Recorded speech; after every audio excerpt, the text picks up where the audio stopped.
কিয়ামতের ময়দানে আল্লাহ তাআলা বলবেন, নাখতিমু আলা আফওয়াহিম, তোমার জবানকে আমি বন্ধ করে দিলাম। ওয়া তুকাল্লিমুনা আইদিহিম, তোমার হাত কথা বলবে। ওয়া তাশহাদু আরজুলুহুম, তোমার পা কথা বলবে।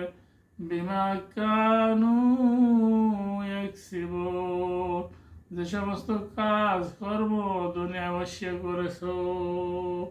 আল্লাহ তাআলা আমাদেরকে সেদিন যেন আমাদের জবানকে বন্ধ করে না দেয়।